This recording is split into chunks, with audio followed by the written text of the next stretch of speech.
विवाह उत्सव की कथा चल रही है।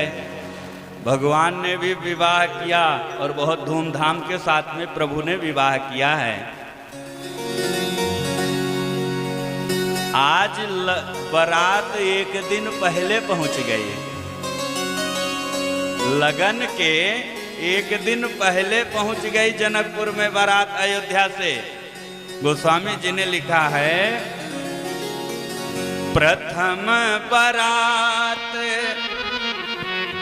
लगन ते आई, प्रथम बारात लगन ते आई, प्रथम बारात लगन ते आई, प्रथम बारात लगन ते आई, ताते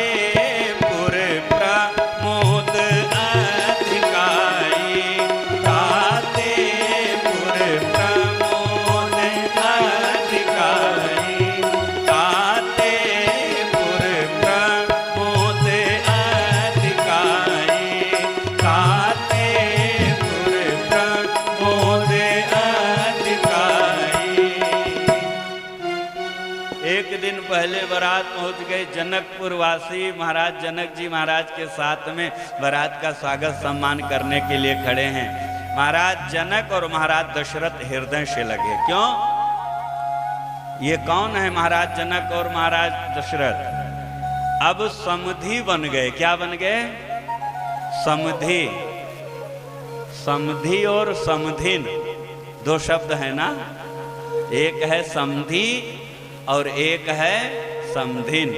समधि जो है समधि को खोजता और समधिन समधिन को खोजती। देखने के लिए लालायित रहते हैं कि देखें समधि कैसे हैं, वो देखेंगे समधिन कैसे हैं। समधि माने होता क्या है? सम माने होता है बराबर। सम माने क्या होता? बराबर। और धी माने होता है बुद्धि। धी शब्द का क्या अर्थ होता है? बुद्धि। इसलिए गायत्री मंत्र में लिखा है, धियो यो नः प्रचोदयात। हमारी बुद्धि कैसी हो? सन्मार्ग पे चलने वाली हो। तो धी शब्द का क्या अर्थ होता है? बुद्धि। और सम माने क्या होता है? बराबर। जिसकी बुद्धि बराबर हो वही कौन है? समधि। दो पक्षों की जब बुद्धि बराबर होती है तभी तो कोई संबंध स्थापित होता है। जब तालमेल बनता है तभी तो कोई संबंध बनता है। तो समधि माने जब दोनों पक्षों की बुद्धि बराबर हो तो समधि कहा जाता है उसको। आज दो समधि आपस में मिलते हैं। कौन कौन? महाराज दशरथ और जनक जी महाराज एक दूसरे को हृदय से लगाते हैं, गले से लगाते हैं। गुरु वशिष्ठ जी महाराज को प्रणाम किया महाराज जनक ने। विश्वामित्र जी महाराज खड़े हैं, उनको प्रणाम किया। तब तक राम जी आए, लक्ष्मण जी आए, अपने पिता के चरणों में लेट गए। महाराज दशरथ को प्रणाम किया, गुरु वशिष्ठ को प्रणाम किया। दशरथ जी ने जब राम जी को देखा तो नेत्र सजल हो गए। क्यों? जब से विश्वामित्र जी महाराज मांग करके लेके गए हैं ना, आज प्रथम दर्शन किया है महाराज दशरथ ने राम और लक्ष्मण का। महाराज दशरथ के नेत्र सजल हो गए। सभी को यथोचित राम जी ने सबको प्रणाम किया। समस्त अयोध्या वासियों को प्रणाम किया। भरत जी ने तुरंत राम जी को प्रणाम किया। शत्रुघ्न जी ने राम जी को प्रणाम किया। चारों भाई आपस में मिलते हैं। देवतागण देख करके हर्षित हो जाते हैं। वाह, इन भाइयों में कितना प्रेम है, इन भाइयों में कितना आनंद है, इन भाइयों में कितना सुख है। भाई ऐसा ही होना चाहिए। श्री रामचरितमानस हमें ये सिखाती है कि भाई भाई का संबंध अगर देखना है तो श्री रामचरितमानस में देख लीजिए कि एक भाई के लिए अपना सब कुछ त्यागने के लिए भाई तैयार हो जाते हैं। ये भाई का प्रेम होता है प्यारे, ये भाई का कर्तव्य होता है। आज यथोचित सब लोग मिलते हैं, महाराज जनक ने सबकी व्यवस्था किया, स्वागत सम्मान किया। महाराज जनक ने तब अपने कुल पुरोहित सतानंद जी महाराज को आदेश दिया कि जा करके सुंदर विवाह की तैयारी किया जाए। सतानंद तब सचिव बुलाए, सतानंद तब सचिव बुलाए, मंगल कलश साजे सब लाए, मंगल कलश साजे सब लाए। सतानंद तब सचिव बुलाए, सतानंद तब सचिव बुलाए, मंगल कलश साजी सब लाए, मंगल कलश साजी सब लाए, मंगल कलश साजे सब लाए। सुंदर माताओं बहनों ने अपने हाथों से कलश को सजाया है। माताएं बहनें अपने हाथों से दीपक बनाया है भगवान की आरती करने के लिए। इतने प्रसन्न हैं, इतने खुश हैं जनकपुरवासी।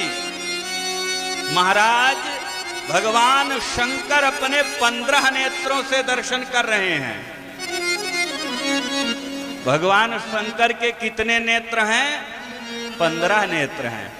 गोस्वामी जी ने लिखा, मैं सोच रहा था ये 5-10 नयन लिख दिया, ये किसके हो सकते हैं? तो मैं सोचा कि अगर 4 नेत्र राम, 2 नेत्र राम जी के, 2 भरत, 2 शत्रुघ्न, 2 लक्ष्मण, तो 4 दूनी 8 हो गए, और 4 रानियों के नेत्र तो 8-8 16, जानकी, सुमित्रा, मांडवी, श्रुत कीर्ति, तो 16 नेत्र हो गए। लेकिन यहां तो 15 नेत्र लिखा। 15 तो अभाज्य संख्या है ना, 15 किसी से नहीं कटेगा।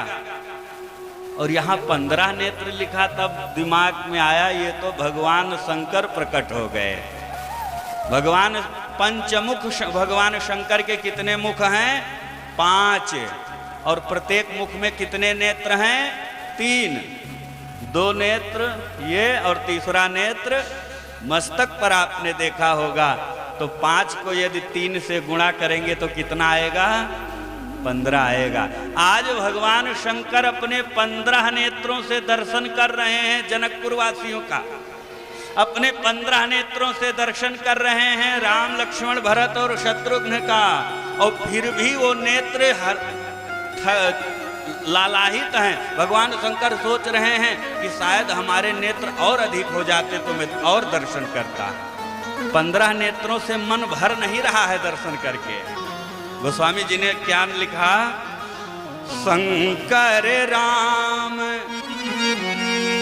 रूप अनुरागे, शंकर राम रूप अनुरागे, शंकर राम रूप अनुरागे, शंकर राम रूप अनुरागे, नयन पंचदश अति प्रिय लागे, नयन पंचदश अति प्रिय लागे, नयन पंचदश अति प्रिय लागे, नयन पंचदश अति प्रिय लागे।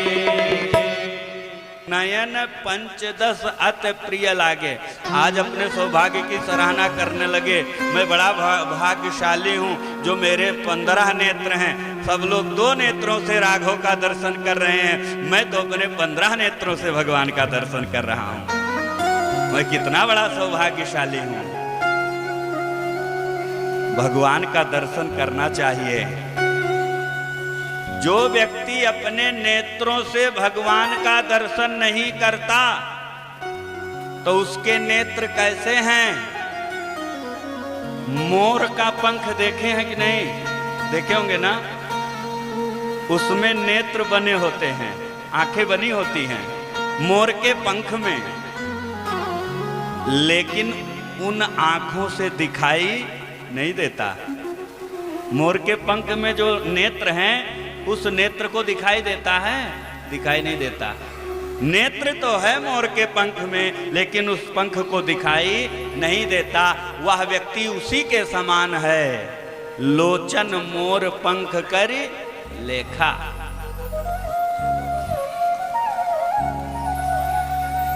उसका सिर कैसे है? जो व्यक्ति भगवान को कभी प्रणाम नहीं करता। अच्छा, कितने लोग भगवान को प्रणाम करते हैं? सब लोग ना? बहुत अच्छी बात है, प्रणाम करना चाहिए।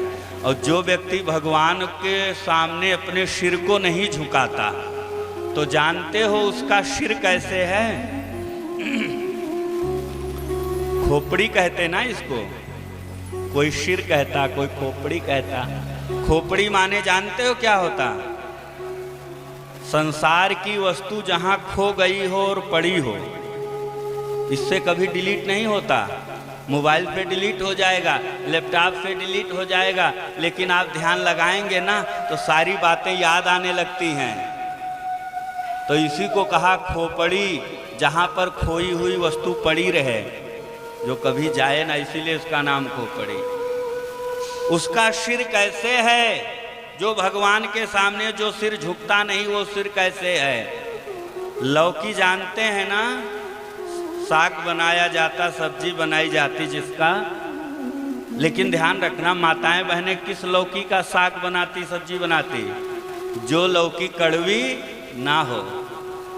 ऐसा ना हो मसाला भी बेकार हो जाए अगर कड़वी लौकी निकल गई तो। मेहनत तो बेकार जाएगी जाएगी, गैस खराब जाएगा, बहुत सारा सामान खराब हो जाएगा और खाएगा कोई नहीं। तो जब माताओं बहनों को पता चल जाता है कि ये लौकी कड़वी है, तो उस लौकी को बनाती नहीं है और उस लौकी को फेंक देती हैं। कहा वो सिर कड़वी लौकी के समान है, जो कभी भगवान के सामने झुकता नहीं है, जो कभी गुरु के सामने झुकता नहीं है, वो बेकार है। कड़वी लौकी के समान वो सिर है। कान किसका अच्छा है? ये कान बहुत सुनता है। कथा सुनने के लिए इतने ही लोग हैं, और कहीं चुगली होने लगे तो, अगर कोई किसी की बुराई करने लगे, चुगली करने लगे तो महाराज इस दीवार में एकदम कान लगाए रहेंगे ऐसे, अब क्या कहेंगे, अब क्या कहेंगे। और कोई एक कहेगा किसी के बारे में तो जाके 10 बताएंगे, दीदी ऐसा कह रही थी, बहनी ऐसा कह रही थी। कानों की सार्थकता इसमें नहीं है, बुराई सुनने में नहीं, चुगली सुनने में नहीं, किसमें है? भगवान की कथा सुनने में है। किसमें? भगवान की कथा। नहीं तो कहा ये